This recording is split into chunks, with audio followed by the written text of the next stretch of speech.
Assalamualaikum warahmatullahi wabarakatuh. Perkenalkan kami dari kelompok 3 akan mempresentasikan hasil diskusi kami mengenai judul pembentukan kerangka karbon dan transformasi gugus fungsi, yang mana adanya permasalahan-permasalahan yang akan kami bahas. Permasalahan yang pertama itu adalah dari saya sendiri, yang mana permasalahannya adalah mengapa enolat dapat bertindak sebagai nukleofil dalam reaksi tipe SN2. Kepada teman-teman yang ingin menjawab, dipersilahkan. Baiklah, saya Kelantan dengan NIM 023. Sini saya akan mencoba menjawab permasalahan dari Sandi. Mengapa enolat dapat bertindak sebagai nukleofil dalam reaksi tipe SN2? Hal ini dikarenakan ion enolat merupakan nukleofilik pada karbon alfa. Enolat yang diperoleh dari aldehid yang sulit dikendalikan karena aldehid juga merupakan elektrofil yang baik dan sering terjadi reaksi dimerilisasi. Namun, enolat keton merupakan spesies sintesis yang serbaguna karena dapat bereaksi dengan berbagai elektrofil. Inilah sebabnya jika direaksikan dengan alkil halida, enolat bertindak sebagai nukleofil dalam mekanisme SN2 dengan menambahkan gugus alkil ke karbon alfa.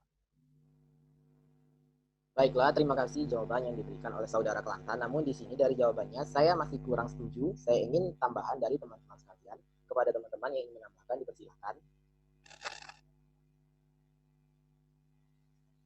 Baiklah, saya Joni. Saya akan menambahkan jawaban Kelantan. Enolat dapat bertindak sebagai nukleofil dalam reaksi tipe SN2 itu karena keseluruhan hidrogen alfa diganti dengan gugus alkil. Reaksi ini adalah salah satu yang lebih penting untuk enolat karena ikatan karbon-karbon terbentuk. Alkilasi ini dipengaruhi oleh keterbatasan yang sama seperti reaksi SN2 dan telah dibahas sebelumnya. Terima kasih. Baiklah, terima kasih atas jawaban yang diberikan oleh saudara Joni dan Kelantan. Jadi dapat saya simpulkan bahwa enolat itu dapat bertindak sebagai nukleofil dari tipe SN2. Keseluruhan hidrogen diganti dengan gugus alkil, di mana reaksi ini adalah salah satu yang lebih penting untuk enolat. Alkilasi ini dipengaruhi oleh keterbatasan seperti SN2 yang dibahas sebelumnya. Dan kemudian nukleofiliknya itu pada karbon alfa, enolat diperoleh dari aldehid yang sulit dikendalikan karena aldehid juga merupakan elektrofil yang baik, sering terjadi reaksi dimerisasi. Sehingga inilah sebabnya jika direaksikan dengan alkil halida, enolat bertindak sebagai nukleofil dalam mekanisme SN2 yang menambahkan gugus alkil ke karbon alfa. Terima kasih. Baiklah. Oke, untuk selanjutnya. Permasalahan yang kedua yaitu permasalahan saya. Permasalahannya itu yaitu bagaimana kita bisa mengetahui bahwa pada transformasi gugus fungsi itu melalui reaksi substitusi ataupun eliminasi. Nah, seperti yang ada pada blog saya, yaitu pada transformasi gugus fungsi hidroksid itu terdapat substitusi dan eliminasi. Nah, maka dari itu saya timbul pertanyaan, bagaimana kita bisa mengetahui bahwa pada transformasi gugus fungsi itu apakah dia melalui proses reaksi substitusi ataupun eliminasi? Adakah teman-teman yang ingin menjawab permasalahan yang saya ajukan? Baiklah, perkenalkan nama saya Sandi. Di sini saya ingin menjawab permasalahan dari Nur Kalisa. Untuk substitusi, penggantian gugus nukleofil disebut substitusi nukleofilik. Penggantian gugus elektrofil disebut dengan substitusi elektrofilik. Gugus nukleofil tidak dapat diganti dengan gugus elektrofil, demikian juga sebaliknya. Sedangkan untuk reaksi eliminasi biasanya ditandai dengan perubahannya ikatan tunggal menjadi ikatan rangkap melalui terlepasnya molekul kecil seperti HCl atau HBr. Yang mana pada umumnya reaksi eliminasi mengikuti aturan Zaitsev. Aturan Zaitsev menyatakan bahwa atom H tereliminasi merupakan atom H terikat pada atom karbon yang paling sedikit mengikat hidrogen. Terima kasih. Baiklah, di sini saya kurang setuju dengan jawaban yang diberikan oleh Sandi karena Sandi ini kurang membahas tentang apa yang permasalahan saya ajukan, dan saya ingin meminta kepada teman-teman, adakah dari teman-teman yang bisa menjawab permasalahan yang saya ajukan agar jawabannya ini lebih valid.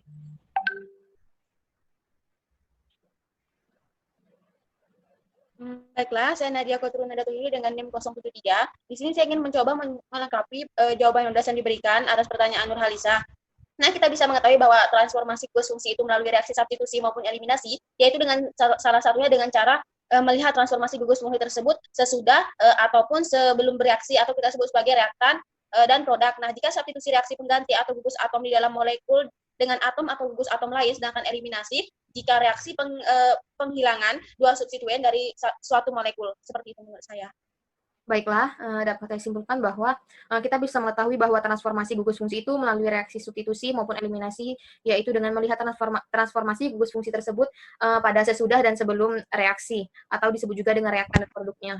Nah, jika substitusi reaksi pengganti atau gugus atom dalam molekul dengan atom atau gugus atom lainnya, sedangkan eliminasi jika reaksi penghilang dua substituen dari suatu molekul yang mana biasa ditandai dengan berubahnya ikatan tunggal menjadi ikatan rangkap melalui terlepasnya molekul kecil.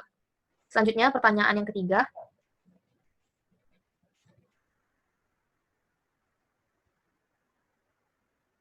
Baiklah, permasalahan yang ketiga adalah dari saudari Kelantan. Mohon mikrofonnya Kelantan. Baiklah, permasalahan ketiga dari saya yang mana suatu gugus fungsi dapat ditransformasikan menjadi gugus fungsi lain dengan berbagai cara, yaitu substitusi, adisi, eliminasi, oksidasi, dan reduksi. Dan permasalahan saya itu, apakah suatu transformasi gugus fungsi dapat menggunakan lebih dari satu cara untuk melakukan transformasinya? Jelaskan dengan memberikan sebuah contohnya, karena alasan saya mengungkit permasalahan ini dikarenakan kebanyakan transformasi itu hanya menggunakan satu cara, baik itu substitusi maupun eliminasi dan hal lainnya. Jadi saya ingin mengajukan permasalahan ini, apakah transformasi itu memiliki beberapa tahap atau bisa menggunakan lebih dari satu cara untuk melakukan transformasinya? Kepada teman-teman yang ingin membantu menjawab permasalahan saya, dipersilakan. Baiklah, saya Ermawati dengan NIM 002 ingin mencoba membantu menjawab permasalahan dari saudara Kelantan. Menurut saya, transformasi gugus fungsi dapat dilakukan lebih dari satu cara. Contohnya pada transformasi gugus hidroksil, yaitu interkonversi dari senyawa alkohol menjadi suatu senyawa alkil halida, yang mana pengubahannya dikenal dengan reaksi substitusi. Kemudian kita bisa menggunakan suatu molekul hidrohalogen atau bisa juga melalui reaksi eliminasi terkonversi menjadi suatu senyawa alkena. Nah, artinya di sini transformasi pada gugus hidroksil dapat dilakukan dengan beberapa cara. Mungkin itu jawaban dari saya. Terima kasih. Baiklah, terima kasih kepada Ermawati atas jawabannya. Tapi di sini saya masih membutuhkan jawaban agar jawaban tersebut dari Ermawati bisa dinyatakan tepat untuk menjawab permasalahan saya. Kepada teman-teman yang ingin menambahkan, silakan. Baiklah, saya Zulia akan menambahkan jawaban dari Ermawati. Jadi menurut saya, transformasi itu dapat dilakukan lebih dari satu langkah, di mana tergantung kembali pada reagen yang digunakan. Apabila reagen yang digunakan berbeda, maka langkah-langkah untuk mengkonversikannya pun lebih dari satu langkah. Contohnya, alkohol ketika menggunakan reagen hidrohalogen, yang dimana disebut di sini reaksi eliminasi, sehingga dapat terkonversi menjadi senyawa alkena, atau dapat juga kita ubah senyawa alkohol menjadi senyawa eter dengan menggunakan alkil halida lewat reaksi yang dikenal dengan reaksi Ether-Williamson. Terima kasih. Baiklah, terima kasih kepada Ermawati dan Julia atas jawabannya mengenai permasalahan saya. Maka dapat disimpulkan dari kedua jawaban tersebut, yaitu yang mana transformasi dapat dilakukan lebih dari satu langkah atau cara, di mana hal ini bergantung kembali kepada reagen yang akan digunakan. Apabila reagen yang digunakan itu berbeda, maka setiap langkahnya pun untuk mengkonversinya pun akan berbeda, bahkan bisa melebihi dari satu cara. Dapat dicontohkan itu bahwa misalnya transformasi gugus hidroksil, yaitu interkonvensi dari senyawa alkohol menjadi senyawa alkil halida. Pengubahannya ini disebut dengan reaksi substitusi, yang kemudian dapat melakukan pengubahan lagi, di mana molekul hidrohalogen atau hidrohalogen ini menggunakan reaksi eliminasi, sehingga dapat terkonversi menjadi senyawa alkena. Itu merupakan pembuktian yang mana transformasi dapat dilakukan dengan lebih dari satu cara. Terima kasih.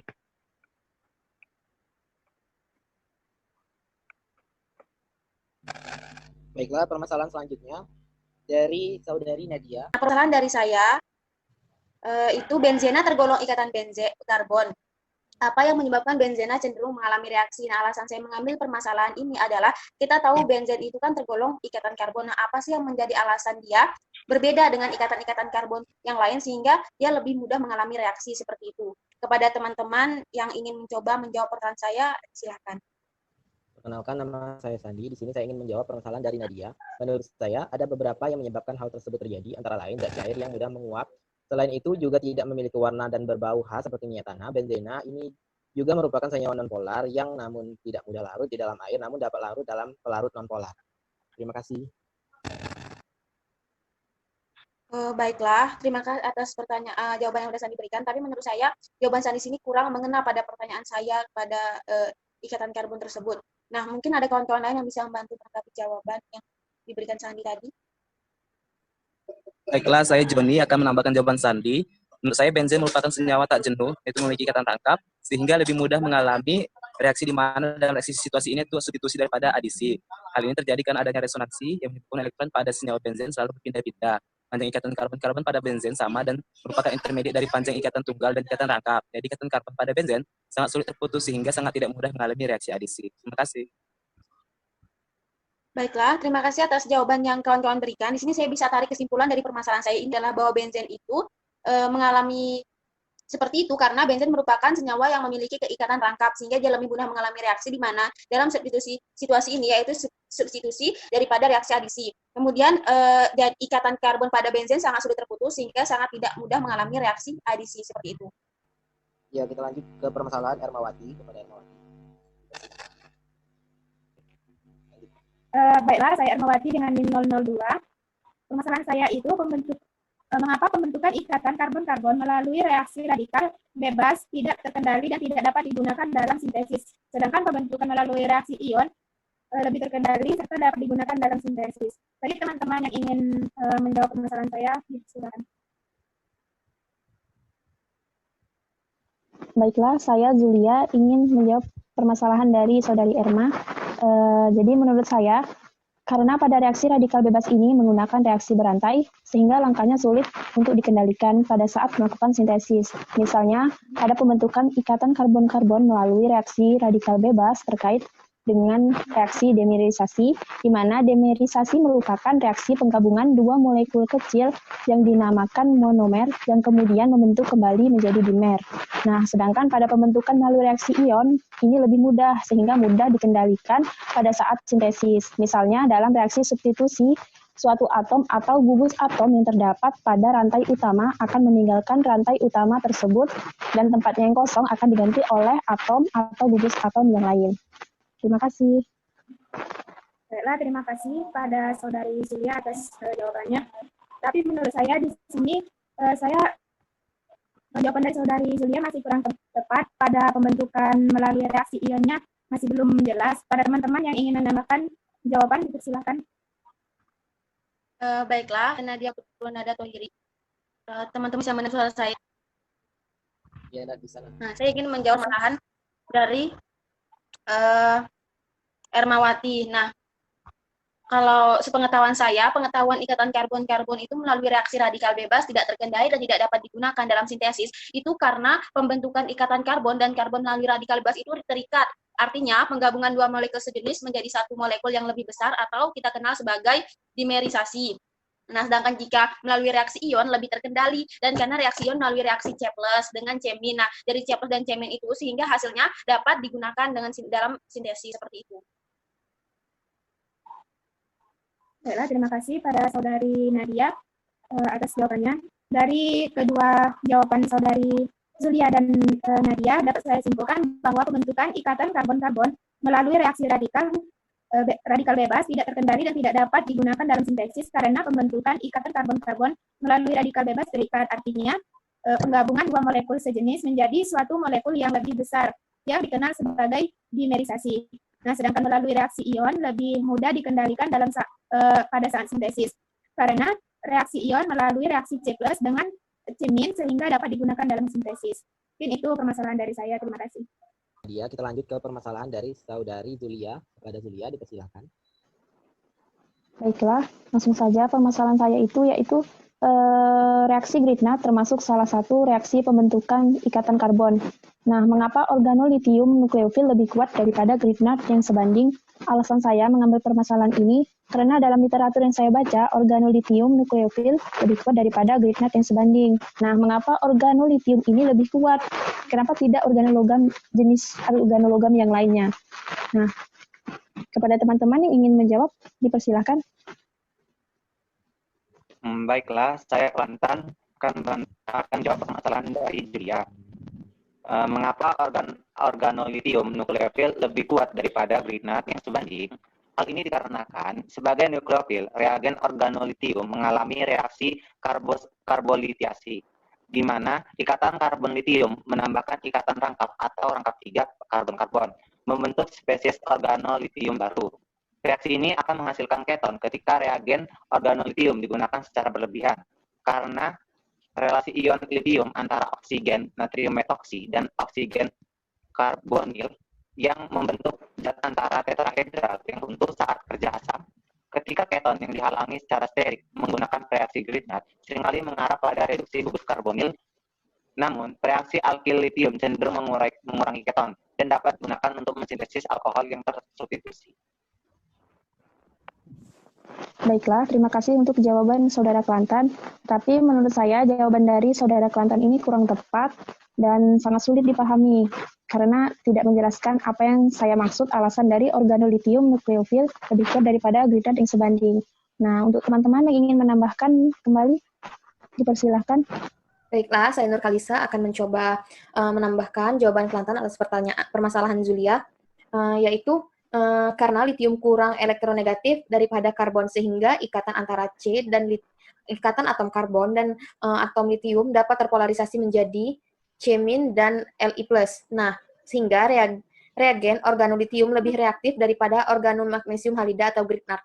Nah, dan dapat bertindak juga sebagai nukleofil dan basa yang kuat. Misalnya reaksi logam litium pada suhu rendah dengan alkil halida dalam pelarut hidrokarbon menghasilkan. Jadi kesimpulannya, organolitium nukleofil itu lebih kuat daripada Grignard yang sebanding itu dikarenakan sebagai nukleofil, reagen organolitium mengalami reaksi karbonitiasi, di mana ikatan karbon litium menambahkan ikatan rangkap atau rangkap 3 karbon-karbon membentuk spesies organolitium yang baru. Nah, reaksi ini menghasilkan keton ketika reagen organolitium digunakan secara berlebihan. Nah, litium kurang elektronegatif daripada karbon, sehingga ikatan karbon litium dapat terpolarisasi menjadi C- ataupun Li+, sehingga reagen organolitium lebih reaktif daripada organomagnesium halida, dan dapat bertindak sebagai nukleofil dan basa yang kuat. Nah, misalnya reaksi logam litium pada suhu rendah dengan alkil halida dalam pelarut hidrokarbon yang menghasilkan alkil litium. Terima kasih. Baiklah, untuk permasalahan selanjutnya yang terakhir adalah dari saudara Joni. Kepada Joni dipersilahkan, Jo. Selanjutnya permasalahan saya, yaitu Joni, yaitu manipulasi gugus fungsi pada alkohol sangat diperlukan. Mengapa demikian? Ya, mungkin teman-teman ada yang bisa bantu menjawab. Ya, di sini saya Nur Kalisa akan mencoba menjawab permasalahan yang Joni ajukan, yaitu jawaban saya, manipulasi gugus fungsi dapat mengurangi kompleksitas molekul secara signifikan. Nah, suatu kelompok pelindung yang baik harus mudah dipasang, mudah dihilangkan, dan dalam reaksi-reaksi yang menghasilkan tinggi dan tidak bereaksi terhadap kondisi-kondisi reaksi yang diperlukan. Sekian, Joni, jawaban dari saya. Ada teman-teman yang lain ingin menambahkan? Saya Nawati dengan NIM 02 ingin menambahkan jawaban dari saudari Lisa. Menurut saya, manipulasi gugus fungsi pada alkohol itu sangat diperlukan karena alkohol itu sangat mudah bereaksi dengan gugus fungsi lain, sehingga bisa mengembangkan produk-produk baru yang tidak ditemukan sebelumnya.